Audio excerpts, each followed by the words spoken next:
it's so important to ask for help when you're like mentally overloaded and overwhelmed. So for me, um, this week and last week, I'd come back from Bali and I had a lot of things that I needed to take care of. So sessions with clients. I also do consulting work. So I'm in the middle of building a beautiful website for one of our communities, and it was all just piling up, plus other life admin things. And so, number one, what I did was I asked for support, right? And a space that I could go to talk out all the things that I had, and then and ask for support from people whose strategy and whose structure um, I respect and I think is on. So that's what I did. So I'm gonna describe for you what it was like inside of my head. So I had different things that I needed to get done. My client's website, client sessions that had booked in for sessions, preparing for the remix program that I'm beginning the first round in October, and life admin. So I had all these different things. So let's just say I was working um, on the remix program when I didn't have client sessions. I would be, working on it, and then boom, thoughts would pop in my mind about, oh, what about the website? Oh, what about this life admin?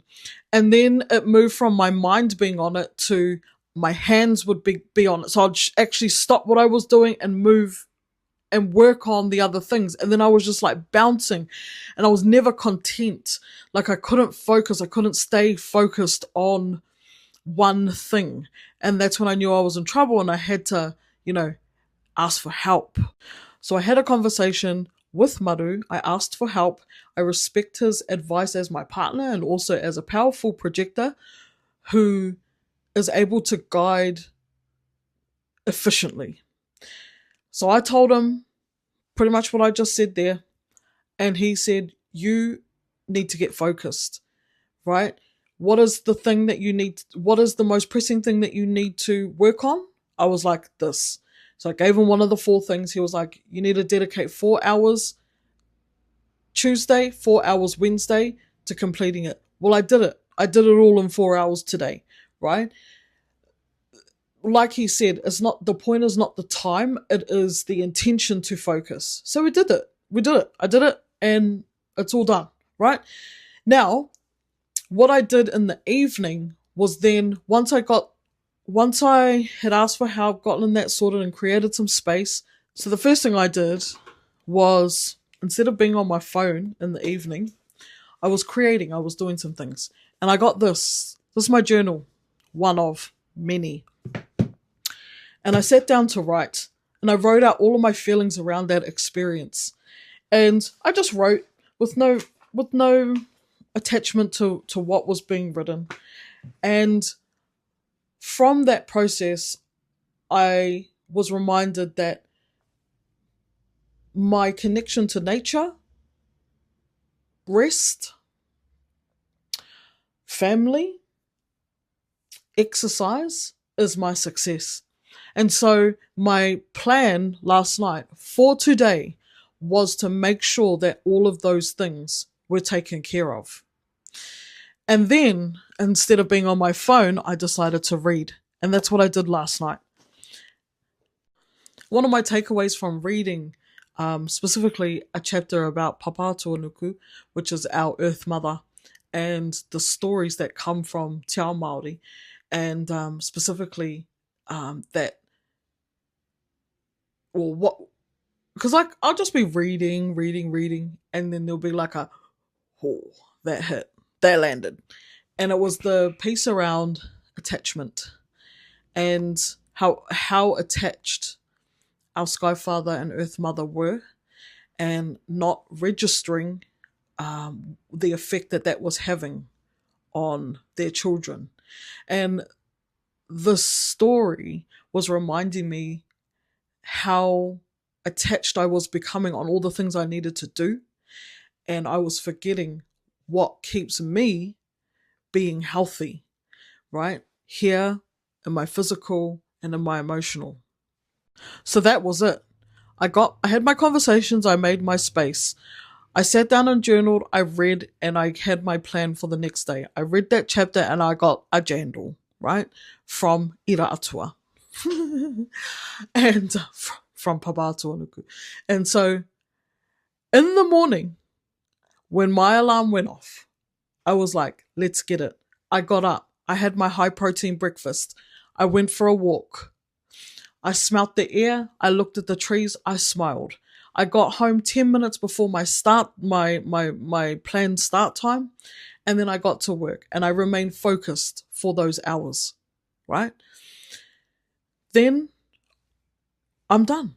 I got everything completed. I feel great. Yesterday I was feeling like a fucking train wreck. Today I feel focused and good, calm. And yeah, we're good. Another thing that came to light was how much I'm giving out and what I am receiving in return, in exchange.